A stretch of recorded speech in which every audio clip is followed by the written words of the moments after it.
شهادة نرجو من الله الرحمة والغفران وأشهد أن محمدا عبده ورسوله أرسله بالهدى والفرقان اللهم صل وسلم وبارك على من أنزل عليه القرآن سيدنا ومولانا محمد وعلى آله وأصحابه وأنصاره وجنوده الذين تمسكوا بأشرف الأديان أما بعد يقول الله تعالى في كتابه الكريم أعوذ بالله من الشيطان الرجيم سبحانك لا علم لنا إلا ما علمتنا إنك أنت العليم الحكيم رب اشرح لي صدري ويسر لي أمري واحلل عقدة من لساني يفقهوا قولي اللهم إنا نسألك علما نافعا ورزقا طيبا وعملا متقبلا اللهم علمنا ما ينفعنا وانفعنا بما علمتنا آمين آمين يا رب العالمين. حضرة المكرمين والمكرمات, seluruh jamaah, wabil khusus kepada para sesepuh, para tokoh, para ustadz ya, yang senantiasa memuliakan, dan juga jajaran pengurus PKM dan semuanya ya, tidak saya sebut satu persatu, tidak mengurangi rasa hormat, rasa taklim saya ya, kepada seluruh jamaah, karena bagi saya orang-orang yang Allah berikan kesempatan, Allah berikan kekuatan untuk bisa segera menyambut seruan Allah. Hayya Rasulullah. Ini kan Allah yang memanggil ya, yang mengumandangkan adzan memang ya jamaah ya, tapi hakikatnya itu panggilan Allah. Maka siapapun yang Allah berikan langkah yang ringan untuk segera bergegas ke masjid, lalu sholat berjamaah, apalagi terus dilanjutkan dengan ta'lim, ini Masya Allah, ini amalan hamba-hamba yang Allah rahmati. Insya Allah semuanya Allah senantiasa mulakan, senantiasa berkait dan terbaik, dan setiap niat langkah kita semua insya Allah Allah catat sebagai amal soleh, Allah tulis di dalam lembaran-lembaran amal kita. Alhamdulillah, kita bersyukur kehadirat Allah SWT pada pagi yang berbarakah ini. Kembali Allah berikan kesempatan kita untuk melanjutkan kajian rutin kita, yaitu ngaji tentang Sirah An-Nabawiyah. Sirah An-Nabawiyah ini kita akan mempelajari bagaimana perjalanannya, rekam jejak baginda sallallahu alaihi wasallam yang merupakan sosok yang Allah hadirkan untuk menjelaskan, mencontohkan, menyampaikan ya risalah agama ini, yaitu risalah Islam.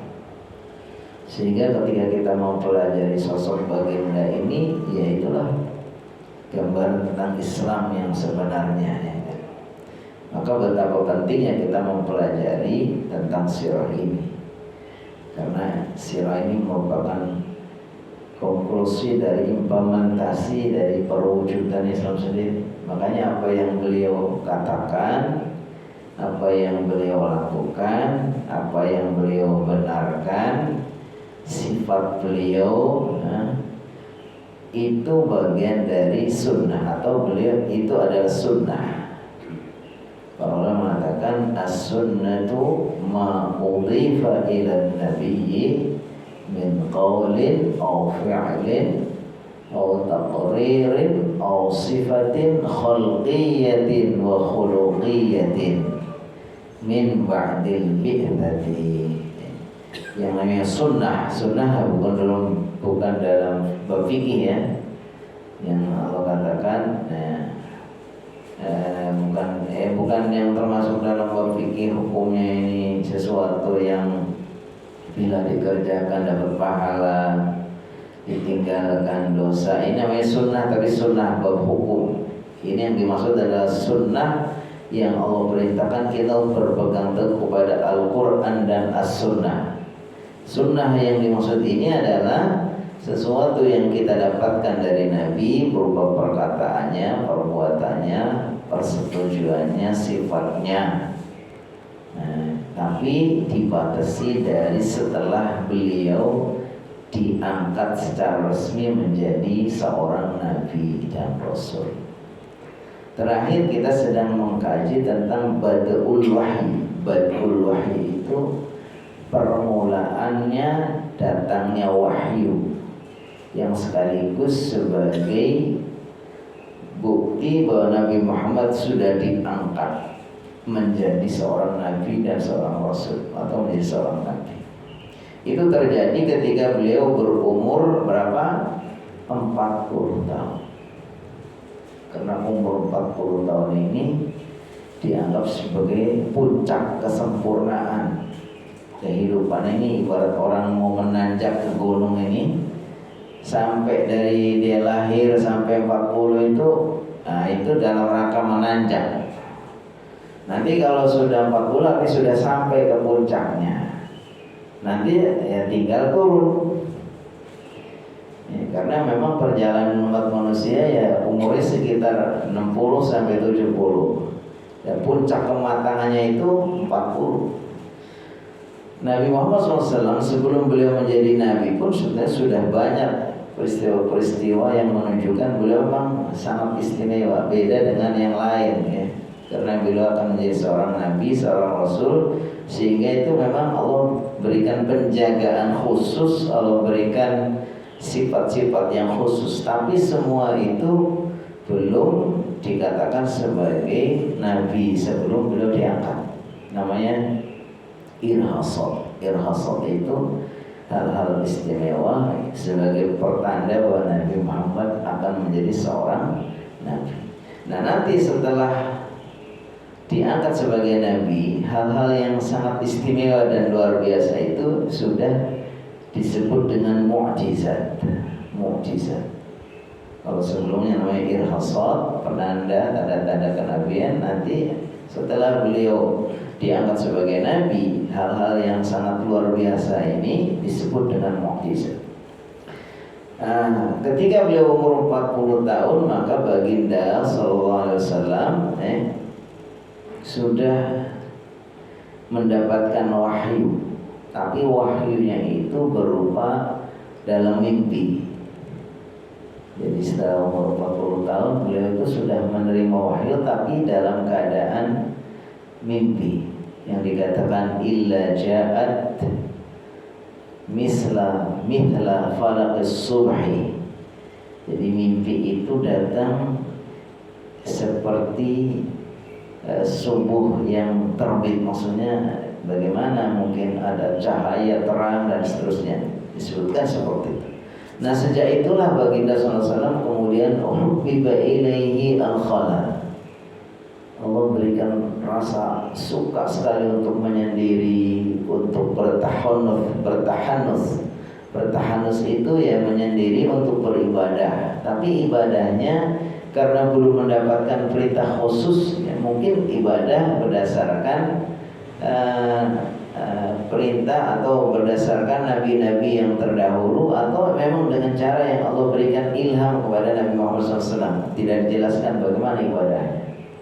Ada yang mengatakan bertafakur, ada yang mengatakan sholat, tapi sholatnya seperti nabi-nabi terdahulu. Nah, ini tidak ada penjelasan yang khusus. Sampai kemudian beliau itu senang untuk menyendiri, tahanus, pergilah, diantara disebutkan pergi ke Gua Hira, lakukan tahanus sampai beberapa lama, nanti minta diberikan bekal sama istrinya, kemudian berangkat lagi, kemudian bekalnya habis, pulang lagi, sampai satu ketika datanglah wahyu kepada Nabi dalam keadaan terjaga. Jadi wahyu yang sebelumnya itu mimpi. Kalau sekarang Nabi Muhammad SAW dalam keadaan terjaga, tepatnya sedang berada di Gua Hira, yaitu sebagai wahyu pertama. Datangnya itu kalau dalam penjelasan waktu itu nggak ada yang secara khusus bulan apa, tahun berapa ya. Ya tapi sebenarnya kalau tahunnya mungkin lebih tinggal diukur aja dari tahun kelahiran berumur 40 tahun. Tapi bulan walaupun memang banyak disebutkan itu ya bulan Ramadan, karena dikaitkan dengan Al-Quran pertama kali turun itu adalah bulan Ramadan, ya kan? Yaitu pada malam Al-Qadar. Ya. Tetapi yang menjadi patokan yang hadis yang sahih itu adalah ketika Nabi Muhammad SAW ditanya tentang hari Senin, tentang puasa hari Senin. Beliau mengatakan dzaka yaumun wulidtu fihi wa yaumun unzila alayya fihi. Hari Senin adalah hari di mana saya dilahirkan dan hari di mana saya diberikan wahyu atau diturunkan Al-Qur'an. Kalau dikaitkan dengan surat Al-Qadar, inna anzalnahu fi lailatul qadar. Saya turunkan pada malam Al-Qadar. Jadi di bulan Ramadan ya. Karena makanya ada yang kemudian nuzul Quran itu diperingati tanggal 17 Ramadan. Kemudian ada malam Al-Qadar itu adalah terjadinya pada malam-malam ganjil di bulan Ramadan yang lebih harapan itu tanggal 20 ke atas atau 10 hari terakhir. Ini tentang persis waktunya ini memang terjadi perbedaan pendapat, tapi bahwa sepakat bahwa Nabi Muhammad dilahirkan hari Senin dan diutus sebagai Nabi juga datangnya hari Senin. Datang malaikat menjelma sebagai wujud lalu datang kepada beliau, memeluk beliau dengan kencang lalu melepaskannya, lalu mengatakan Iqra, bacalah wahai Muhammad. Nabi Muhammad selalu mengatakan ma ana biqari, saya tidak bisa baca atau saya tidak membaca. Jadi kalau ma ana biqari menurut para ahli itu redaksinya memang menunjukkan bahwa itu memang tidak membaca, tidak menulis, tidak membaca. Apakah beliau tidak bisa atau memang Allah takdirkan tidak pernah disuruh membaca, itu memang tidak biasa dan tidak melakukan baca tulis sampai 3 kali. Setelah 3 kali mengatakan Iqra, Nabi Muhammad selalu menjawab ma ana biqari. Baru ketiganya malaikat Jibril melanjutkan Iqra bismi rabbikal ladzi khalaq khalaqal insana min 'alaq iqra wa rabbukal akram alladzi 'allama bil qalam 'allamal insana ma lam ya'lam. Ini surat Al-Alaq ayat 1 sampai 5.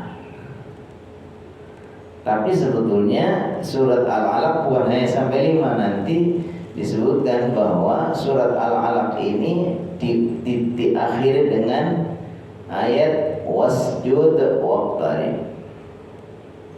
Nah, sejak itulah berarti Nabi Muhammad sudah resmi. Pas di puncaknya umur 40 tahun beliau diangkat sebagai nabi. Lalu apa pelajaran-pelajaran yang akan kita ambil dari peristiwa Badrul Wahyi? Pertama, pelajaran yang bisa kita ambil menurut para ahli ini terkait dengan bagaimana ketika kita mengajarkan Al-Quran. Jadi malaikat Jibril datang kepada Nabi Muhammad SAW. Beliau memerintahkan baginda untuk membaca Iqra, Iqra, Iqra sampai 3 kali ya. Baru beliau itu setelah ketiga kalinya baru beliau melanjutkan bacaannya. Iqra bismi rabbikal ladzi khalaq khalaqal insana min 'alaq iqra wa rabbukal akram alladzi 'allama bil qalam 'allamal insana ma lam ya'lam. Ini menurut Syuraih Al-Qadi, seorang ulama bahwa ini menunjukkan kalau kita belajar Al-Quran, talaki Al-Quran, talaki itu artinya ini gurunya mengajarkan yang kepada muridnya itu bagusnya memang kalau membaca minimal 3 kali, diulang 3 kali. Ini diambil pelajaran dari peristiwa turunnya Al-Quran pertama kepada baginda Nabi. Malaikat Jibril itu meminta Nabi membaca 3 kali. Selalu Nabi mengatakan ma'ana biqari, ma'ana biqari. Baru setelah ketiga kalinya baru Nabi Muhammad SAW atau baru Malaikat Jibril kemudian melanjutkan bacaan itu. Ini contoh dari afdoliyatnya saja. Walaupun sebenarnya untuk menghafal Al-Quran ini tergantung orang kadang ya. Orang yang cerdas mungkin bisa menghafal dalam ulangan sekian, ya kan, yang kuat hafalannya. Ya. Ada teori menghafal itu ada yang harus diulang per ayat sekian kali. Nanti setelah itu baru dirangkai dengan ayat berikutnya, terus diulang dua-duanya, dirangkai lagi dengan ayat berikut begitu. Ini berbagai macam cara.